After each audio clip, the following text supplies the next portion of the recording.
Waalaikumsalam warahmatullahi wabarakatuh. Bismillahirrahmanirrahim. Alhamdulillahirabbil alamin. Wassalatu wassalamu ala sayyidina Muhammadin wa ala alihi washabihi ajma'in. Amma ba'du. Marilah pengajian kita Risalatul Mu'awana pada kesempatan pagi hari ini kita buka dengan bacaan suratul Fatihah dengan harapan apa yang kita pelajari awal hingga akhir oleh Allah dijadikan menjadi ilmu yang barokah manfaat. Ala hadhihi niyyah wa ala kulli niyatin sholihah. Al-Fatihah. Bismillahirrahmanirrahim. Alhamdulillahirabbil alamin arrahmanir rahim maliki yaumiddin. Iyyaka na'budu wa iyyaka nasta'in. Ihdinas siratal mustaqim siratal ladzina an'amta 'alaihim ghairil maghdubi 'alaihim waladdallin. Ya rabbal alamin. Halaman 14. Wa yambagi likulli mu'minin ayyuhsina mu'taqidahu. Sebaiknya bagi seorang mukmin untuk memperbaiki keyakinannya dengan menjaga akidah yang bersumber dari para imam yang sudah disepakati tentang keagungannya dan kealimannya, ya. Dan saya melihat bahwa kita bisa mencari hal tersebut, akidah yang keterangannya komplit, jelas, dan jauh dari subhat, yaitu akidahnya Imam Al-Ghazali yang diterangkan di bab awal di kitab Qawaidil Aqaid dari kitab Ihya Ulumuddin. Kitab Ihya Ulumuddin merupakan kitab monumentalnya Imam Al-Ghazali. Fa'alaika biha, hendaknya engkau mempelajari hal tersebut. Jika engkau kepingin tambahan, maka lihatlah kitab Risalah Al-Qudusiyah pasal ketiga,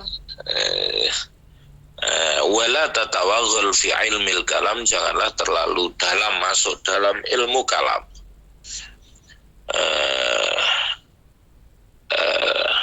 Agar engkau sampai kepada ma'rifat, karena engkau tidak mendapatkan apa yang kamu cari tersebut dengan ilmu kalam ini. Tapi jika engkau ingin, ya, ma'rifat, hendaknya engkau menempuh tarekat, yaitu berpegang teguh pada ketakwaan zahir batin, mentadaburi ayat dan hadis, dan melihat, ya, berpikir, bertafakur tentang kerajaan langit dan bumi dengan mengambil pelajaran, memperbaiki akhlak dengan riyadhah, menggosok cermin hati dengan berzikir, bertafakur, dan berpaling dari sesuatu yang menyibukkan dari fokus tersebut. Itu kalau kita ingin berhasil, maka kita harus menempuh jalur itu, ya. Maka engkau akan mendapatkan apa yang kamu cari, apa yang kamu senangi. Sufi itu bermujahadah, riyadhah, ya, karena mereka mengetahui bahwa untuk sampai kepada kesempurnaan ma'rifat harus melalui hal tersebut. Dengan kesempurnaan ma'rifat akhirnya sampai kepada hakikat, yaitu maqam ubudiyah, dan itu adalah yang dicari para ahli ma'rifat dan harapan ahli hakikat. Faslun. Wa 'alaika bi'ada'il fara'id, hendaknya engkau melakukan sesuatu yang fardu, menjauhi sesuatu yang haram, memperbanyak yang sunnah. Karena jika engkau melakukan hal tersebut dengan ikhlas, senantiasa mencari ridho Allah, maka kamu akan bisa dekat kepada Allah, kamu akan dicintai oleh Allah, sehingga semua gerakanmu, diammu itu karena Allah, atas pertolongan Allah. Itulah para wali itu begitu. Sehingga Rasulullah Shallallahu Alaihi Wasallam meriwayatkan dalam hadis qudsi bahwa Allah berfirman, Tidaklah hambaku mendekat kepadaku dengan sesuatu yang paling aku senangi melebihi ketika dia mendekatiku dengan sesuatu yang wajib, sesuatu yang fardu. Kalau kemudian hambaku terus mendekat kepadaku dengan memperbanyak melakukan sunnah, maka aku akan mencintainya. Kalau aku sudah mencintainya, maka aku akan menjaga pendengarannya yang dia gunakan untuk mendengar, penglihatannya yang dia gunakan untuk melihat, tangannya yang dia gunakan untuk memegang, kakinya yang dia gunakan untuk berjalan. Kalau dia minta kepadaku, aku akan kasih kepada dia. Kalau dia minta perlindungan kepadaku, maka aku akan melindunginya. Maka sebagian orang karena dekatnya kepada Allah sehingga seakan-akan seperti fenomena ngerti sakjroning winarah, sehingga seperti tahu sebelum kejadian seakan-akan. Karena apa? Karena diberi anugerah oleh Allah karena kedekatannya dengan Allah Subhanahu wa taala. Wa ma taradadtu fi syai'in ana fa'iluhu taraddudi fi qabdi nafsi abdi al-mu'min yakrahu al-maut wa ana akrahu musa'atahu wa la budda lahu minhu. Aku tidak pernah ragu seperti keraguanku dalam mencabut rohnya hambaku yang mukmin. Dia tidak senang mati, aku juga tidak senang kalau berbuat tidak baik kepadanya, tapi itu harus mati itu, ya itu. Fanzur rahimakallah ila ma intawa alaihi hadzal hadis al-qudsi minal asrar wal ma'arif. Berpikirlah tentang apa yang terkandung dalam hadis qudsi ini tentang pengetahuan sirri, tentang keterangan-keterangan yang lembut, ya.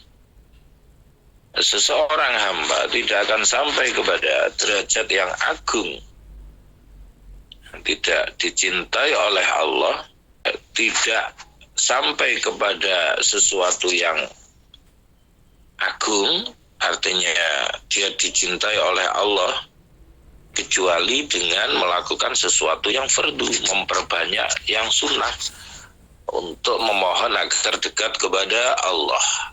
Jadi seperti itu.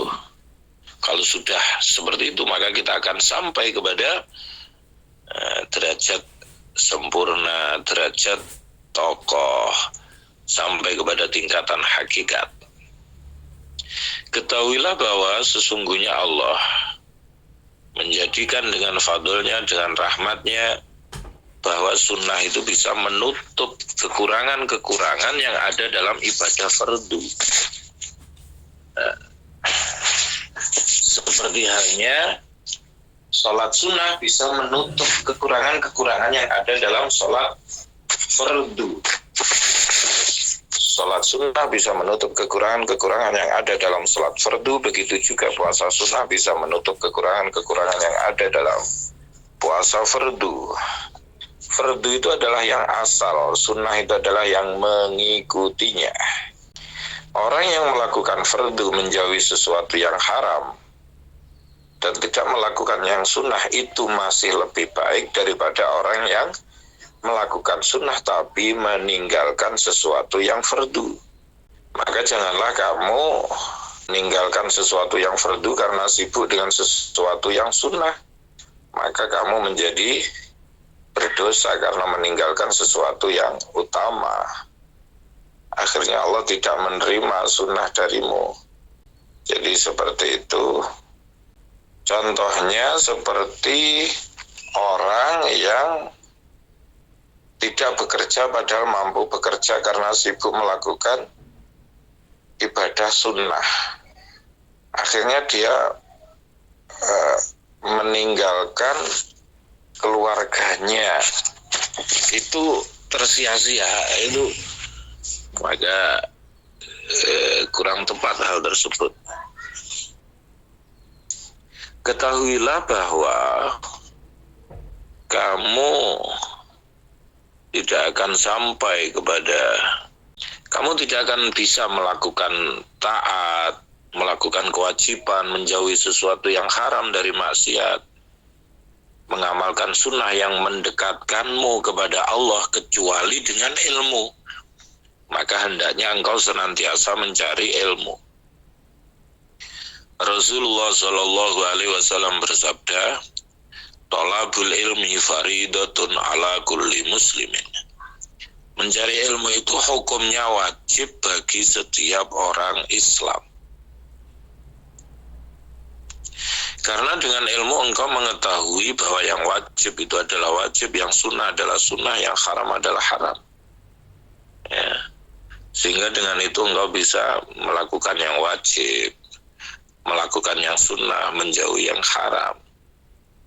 Maka harus punya ilmu, ya.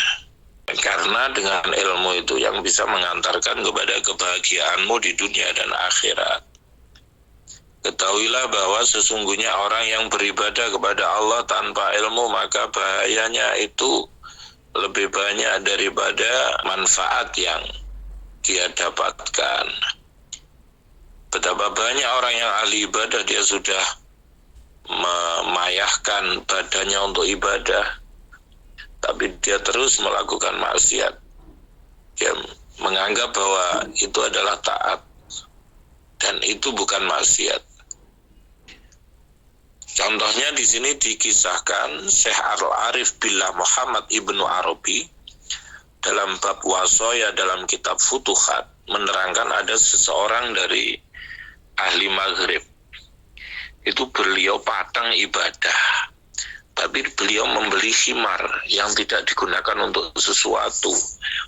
Kemudian ditanya oleh seseorang, "Kenapa Anda memelihara khimar?" "Aku memelihara khimar untuk menjaga farjiku." Jadi digauli itu khimar, padahal dia ahli ibadah. Kenapa? Karena tidak tahu ilmunya. Dia tidak tahu kalau menjima hewan itu haram. Setelah dikasih tahu tentang keharaman hal tersebut, dia takut, dia menangis. Itulah kalau orang yang padang ahli ibadah saja tapi tidak tahu ilmunya.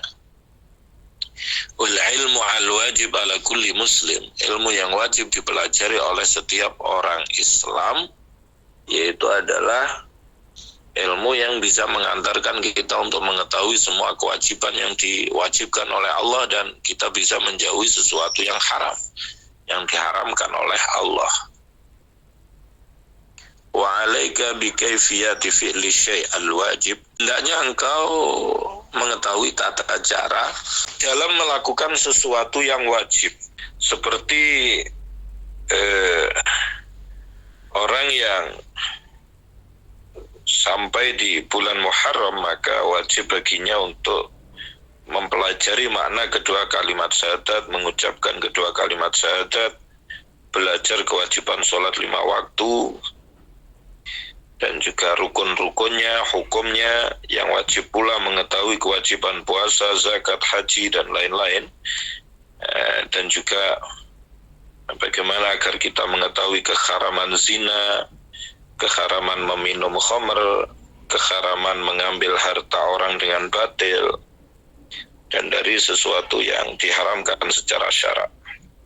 Walakin la yajibu alaihi ayyata'allama, tetapi tidak wajib untuk belajar bagaimana caranya puasa dan haji kecuali ketika datangnya bulan Ramadan dan menghendaki untuk haji, atau belajar kaifiyah tata cara berzakat ketika kita memang punya harta yang mau kita zakati. Suatu yang haram, yang wajib itu sudah diketahui di kalangan kaum muslimin, tidak diragukan lagi. Tapi yang penting bagaimana kita bisa mengetahui hukum yang tidak cukup untuk menerima hal tersebut kecuali dari orang yang alim yang senantiasa khasyatullah, yang berpegang teguh kepada agama. Karena orang awam sering salah, sehingga jangan kok anut grup-grup dengan orang awam, ya. Karena yang patut diikuti itu adalah para ulama yang mengamalkan ilmunya. Walaupun sekarang ini semakin jarang orang alim yang mengamalkan ilmunya. Fa idza ra'aita al-alima fi hadzal zaman, yaf'alu syai'an aw yatrukuhu mimma yujalu kaunuhu haqqan aw batilan fala tattafi bi mujarradi ru'yati fil fi'li aw tarki hatta tas'alu an wajhi dzalika fi syar'i wa hukmihi min ad-din. Ketika engkau melihat orang alim di era ini dia melakukan sesuatu atau meninggalkan sesuatu yang kita tidak tahu apakah itu hak atau batil, maka kamu tidak cukup dengan melihatnya saja ketika dia melakukan atau meninggalkan sesuatu, sampai kamu bertanya kenapa melakukan hal tersebut, bagaimana jika ditinjau dari hukum syara, ditinjau dari agama. Wala yahtaju al-muslim fi tahsili ma huwa fardun alaihi min al-ilmi ila tuli muddatin wala yakadu talhaqu masyaqqa fi dzalika li suhulatihi wa yakfi at-talib al-fatin fi ta'allumi dzalika yajlisa ma'al alim al-mutqin sa'atan aw sa'atan min zamanin. Wa qad jaa'a Arabiyyun ila Rasulillah sallallahu alaihi wasallam wa huwa yakhutubu 'alal mimbar fasala wa ya ayyu'allimahu mimma 'allamahu Allah fanazzala 'an mimbari fa'allamahu summa sa'idal mimbar fa'atama khutbatahu 'alal jumlah faman arada ayyaslama wa yaghnama fa'alaihi alla yadkhula fi syai'in wa la yuqima la fi syai'in qad dakhala fi hatta ya'lama hukmallah fi dzalika syai' min al-wujub awil nadb awil ibaha awil tahrim fajami'ul asya' la takhlu an ahadi hadhil umur al-arba'ah wal ashbah an hadzal amr wajib ala kulli muslim summa indal mu'minina yanqasimuna ila umum wa khusus fal umum qad yaqauna fi tarkil wajibat wa fi'lil muharramat wa asanuhum man yubadiru bit taubat wal istighfar wala yahrisuna ala fi'lin nawafil wa yanhamikuna fil mubahat wa amal khusus fayu'adduna al-wajibat wa yatrakuna al-muharramat bikulli hal wa yuhafiduna ala fi'lil mandubat wa yaktasiruna minal mubahat ala ma yakunu wasilatan ilal qiyam bimtisalil awamir wa jatina bin nawahi wa billahi taufiq. Orang muslim itu kalau mau belajar tentang banyak hal kadang waktunya yang tidak nutut. Kalau mau lebih cepat ya dengan cara duduk belajar dari orang alim yang ilmunya meyakinkan 1 atau 2 jam. Seperti dikisahkan ada seorang Arabi yang mendatangi Rasulullah sedang berkhutbah di mimbar, kemudian dia bertanya, meminta untuk diajari sesuatu yang telah diajarkan oleh Allah. Kemudian Rasulullah turun dari mimbar dan mengajari orang Arabi tersebut, kemudian naik lagi ke mimbar dan menyempurnakan khutbahnya. Kesimpulannya, orang kalau ingin selamat, maka ketika dia mau memasuki sesuatu, mau melakukan sesuatu, hendaknya dia tahu hukum Allah tentang sesuatu tersebut. Apakah wajib, apakah sunnah, apakah mubah, apakah haram. Ya, itu orang mukmin itu terbagi dari orang umum, orang khusus. Orang umum itu kadang meninggalkan kewajiban, melakukan haram. Yang paling baik kalau orang awam itu segera bertaubat, beristighfar, ya. Adapun orang khusus itu hendaknya dia melakukan wajib, meninggalkan haram, menjaga sunnah, ya. Mubah itu sedikit saja untuk wasilah melakukan perintah dan menjauhi larangan. Faslun wa 'alaika biluzumin nizafah zahiran wa batinan. Pasal ini menerangkan tentang hendaknya engkau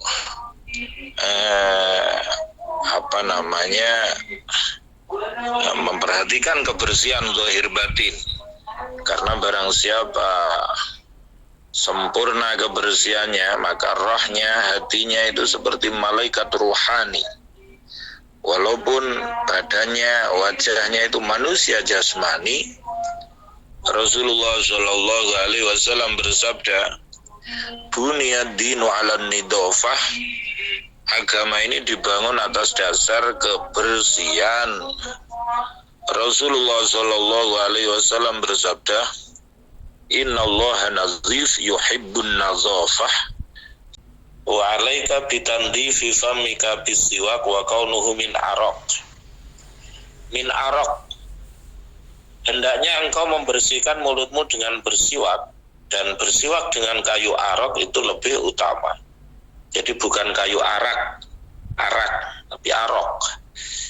Wa yata'akkadu inda iradatid dukhul fil ibadah, dan sangat dianjurkan ketika hendak melakukan ibadah, dan juga membersihkan pakaianmu dengan air ketika kotor. Wa minal adab at-tabi ahlin nidofah, termasuk adab yang mengikuti kebersihan, yaitu adalah ngasih minyak ke rambut jenggot, menyisir rambut jenggot dengan sisir, begitu juga rambut yuksodu tangkiyatuhu, ya harus dibersihkan. Bercelak dengan ismit di mata 3 kali. Rasulullah juga setiap malam pakai celak, ya, 3 kali. Menggunakan wewangian, memperbanyak wewangian, karena wewangian itu menutupi bau-bau yang tidak sedap dari manusia. Dan memakai wewangian juga dianjurkan ketika mau menghadiri Jumatan atau pertemuan-pertemuan dengan kaum muslimin. Rasulullah Shallallahu Alaihi Wasallam senang wewangian, memperbanyak wewangian sehingga beliau itu wangi, ya, dan membuat sunnah dengan wewangian itu. Karena Rasulullah badannya itu wangi, ya, sehingga kadang keringatnya itu dikumpulkan oleh para sahabat untuk digunakan wewangian di rumahnya. Disunahkan untuk menggunakan wewangian yang baunya itu jelas tapi warnanya tidak jelas. Wanita kebalikan dari hal tersebut. Wa 'alaika bil ihtiraz anin najasat, dan hendaknya engkau menjauhi najis. Ketika terkena najis, segeralah dicuci. Ketika junub, segeralah mandi. Karena orang yang junub itu tidak boleh berdiam diri di masjid membaca Al-Quran. Faslun waroda wallahu a'lam bishawab. Al-Fatihah. A'udzubillahi minasyaitonir rajim. Bismillahirrahmanirrahim. Alhamdulillahirabbil alamin arrahmanirrahim. Bismillahirrahmanirrahim. Yaumiddin. Iyyaka na'budu wa iyyaka nasta'in. Ihdinas siratal mustaqim. Siratal ladzina an'amta 'alaihim ghairil maghdubi alaihim waladdallin. Kita pada kesempatan pagi hari ini semoga bermanfaat. Saya mau bertanya tentang di luar tema ya Pak, tentang mahram. Kalau ada misalkan janda anaknya perempuan semua menikah sama laki-laki yang punya anak laki-laki semua, ini hubungan dari dari ayah tiri sama anaknya, terus hubungan saya sama anak tiri serta hubungan anak gawan kami itu gimana Pak? Maksudnya mahram apa bukan gitu, nanti yang di dalam rumah itu gimana hubungannya? Itu sekian pertanyaan dari saya. Terima kasih atas jawabannya. Wassalamualaikum warahmatullahi wabarakatuh. Anak gawan, kalau kemudian bapak ibunya itu sudah pernah berhubungan suami istri, maka anak tersebut ya menjadi mahram dari ibunya. Karena mahram itu kan ada mahram karena nasab, ada mahram karena musyawarah. Mahram karena musyawarah misalnya saya dengan mertua saya, karena putrinya mertua saya nikah sehingga menjadi mahram saya. Mahramnya karena musyawarah. Mahram karena nasab ya saya dengan anak saya, misalnya anak saya dari perempuannya gitu-gitu itu. Maka itu mahram dengan nasab ya. Seperti itu. Terus gimana Bu? Bisa dipahami? Oke, itu kalau hubungan misalkan dari ibu tiri sama anak tiri, bapak tiri sama anak tiri. Sekarang hubungannya untuk anaknya itu gimana sama-sama anak kawan itu Pak? Anak gawan sama anak kawan. Oke. Anak gawan sama anak perempuan. Gawannya sama anak gawannya. Jadi anak Iya. gawan yang lakinya laki-laki, anak gawannya perempuan itu hubungan mereka gimana? Mahram bukan, Pak? Oh. Mangke kalau jawab menyusul ya. Nanti khawatirnya saya jawab asal-asalan, ya lah bener, kalau enggak bener nanti menyusul aja saya jawab. Iya. Saya mau bertanya tentang orang hajatan, Abah. Di tempat saya itu kalau ada hajatan malam terakhir itu anak pemuda yang rewang itu minta dibelikan alkohol, Abah, untuk minum bersama-sama. Kalau tidak dikasih, mereka nggak mau melanjutkan aktivitas kembali lagi. Andainya tamu masih di tengah-tengah rame, dia berhenti, kadang pulang gitu, nggak mau bekerja. Menyikapi seperti ini gimana, Pak? Untuk masyarakat yang seperti ini.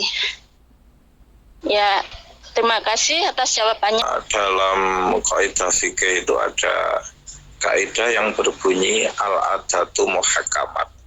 Kebiasaan itu bisa dijadikan hukum, tapi kebiasaan yang bagaimana? Tentunya kebiasaan yang baik, tapi kalau adat atau tradisi yang tidak baik, yang bertentangan dengan syariat, maka itu harus ditinggalkan. Tapi Rasulullah dulu ketika mengharamkan khamr, itu ayatnya turun itu 3 kali secara tadrij. Yang pertama, ya ayyuhallazina amanu la taqrabus sholata wa antum sukara hatta ta'lamu ma taqulun. Hai orang-orang yang beriman, janganlah kamu mendekati sholat dan kamu dalam keadaan mabuk sampai kamu mengetahui apa yang kamu baca, ya. Itu. Kemudian turun ayat kedua, turun ayat ketiga, innamal khamru wal maisiru wal ansabu wal azlamu rijsun min amali syaiton fajtanibuhu la'allakum tuflihun. Jadi kemudian khamr itu diharamkan mu'abbadah setelah 3 kali ayat itu turun, ya. Artinya apa? Kita bisa mencontoh hal tersebut bahwa Rasulullah menghilangkan budaya meminum khamr itu secara at-tadrij, secara bertahap, ya. Dengan cara bagaimana? Ya, tokoh setempat sedikit demi sedikit memberikan penjelasan bahwa kebiasaan tersebut adalah sesuatu yang bertentangan dengan syariat Islam, sehingga agar kemudian ke depan kebiasaan itu sedikit demi sedikit bisa hilang. Tapi mungkin tidak bisa secara frontal, tapi perlahan dengan perlahan setelah diberikan penjelasan, lama-lama hal tersebut bisa hilang. Tapi kalau kemudian mogok, tidak mau kerja kalau tidak dikasih minum, ya mungkin bisa menggunakan catering yang semuanya bersifat berbayar, sehingga hal-hal semacam itu bisa dikurangi. Itu mungkin pandangan dari saya, masukan dari saya, semoga bermanfaat. Gini Bapak, saya mau bertanya, gimana adabnya hukum orang membaca Al-Quran itu di pangku, tapi di atasnya dikasih bantal, kayak gitu. Sama satunya, kita membaca Al-Quran itu lewat digital HP itu, tapi dalam keadaan suci, tapi berdiri. Gimana hukumnya kayak gitu Pak? Kan kadang kita menunggu di kasir itu kan banyak orang, terus kita diam, tapi kita harus membaca itu dalam keadaan suci tapi berdiri. Gimana hukumnya? Itu saja dari saya. Terima kasih atas jawabannya. Wallahu ta'ala fi kitabihil karim, inna fi khalqis samawati wal ardi wa ikhtilafil laili wan nahari la ayatil liulil albab allazina yazkuruna Allaha qiyaman wa qu'udan wa ala junubihim wa yatafakkaruna fi khalqis samawati wal ard. Sesungguhnya inna fi khalqis samawati wal ard, sesungguhnya di dalam penciptaan langit dan bumi, wa ikhtilafil laili wan nahar, dan silih bergantinya siang dan malam, la ayatil liulil albab, ada tanda-tanda bagi ulul albab, orang yang berpikir sempurna. Siapa itu? Alladzina yazkurunallaha qiyaman wa qu'udan wa ala junubihim, orang yang senantiasa berzikir qiyaman dengan berdiri, wa qu'udan dan dengan duduk, wa ala junubihim dan dengan berbaring, ya.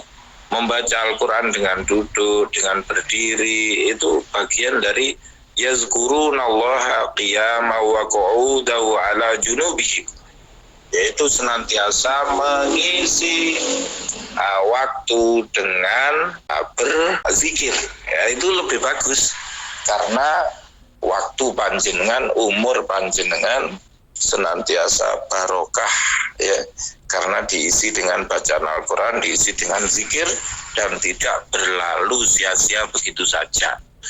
Dan justru memang mestinya kaum muslimin yang justru memang kaum muslimin yang mestinya mengamalkan hal tersebut, karena yang punya ayat Iqra bismi rabbikal ladzi khalaq itu ya kaum muslimin. Mestinya begitu, mestinya, ya. Itu lebih bagus.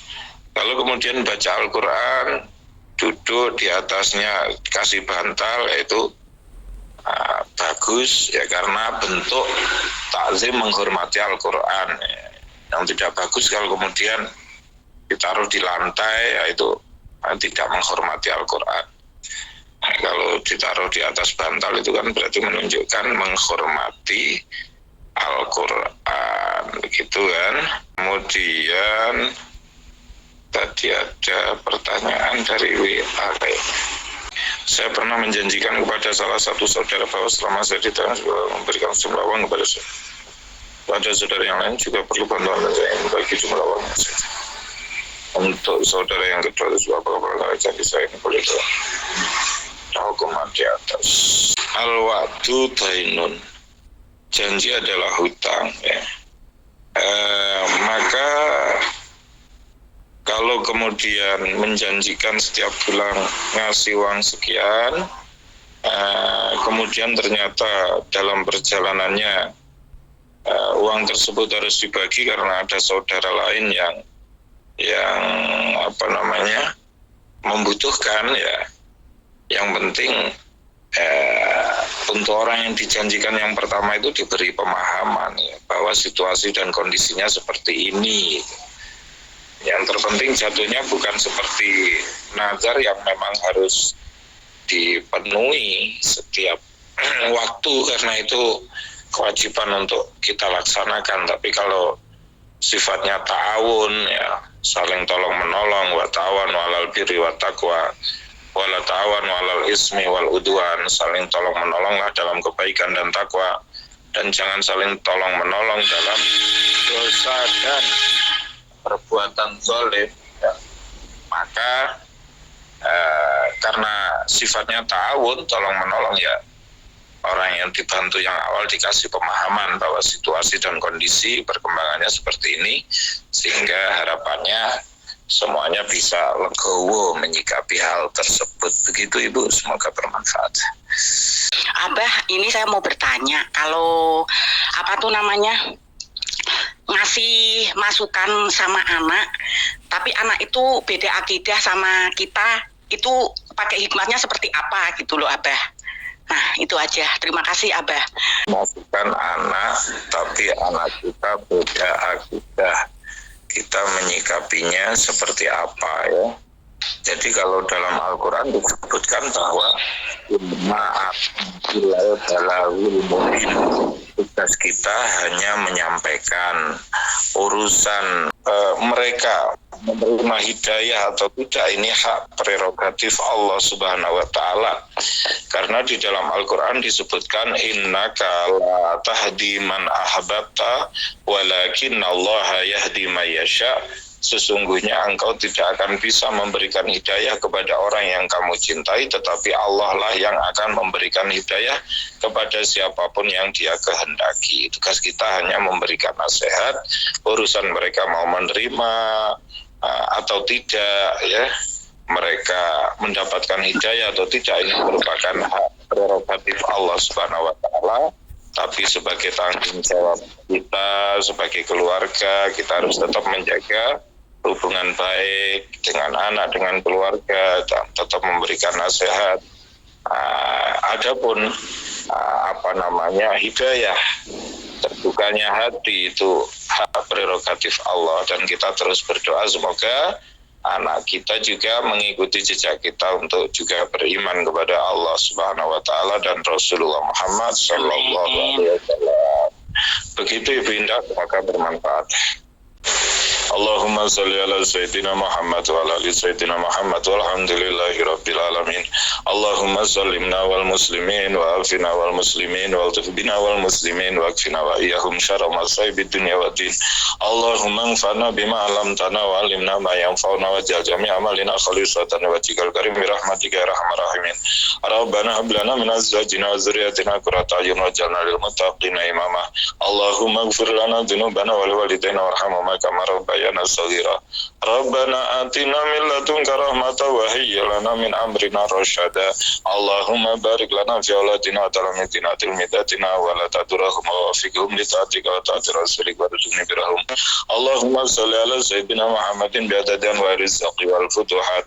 Ya basidul ladhi yabsidu rizqa liman yasha'u busut alaina rizqan wasi'an min kulli jihatin min khazani ghaibika bighairi minnati makhluqin bimahdi fadlika ya rahman. Allahumma ighfir lana dhunubana wa liwalidayna warhamhuma kama rabbayana shaghira. Rabbana atina fid dunya hasanah wa fil akhirati hasanah wa qina adzabannar. Subhana rabbika rabbil izzati amma yasifun wa salamun alal mursalin walhamdulillahi rabbil alamin. Bi barakatil Fatihah.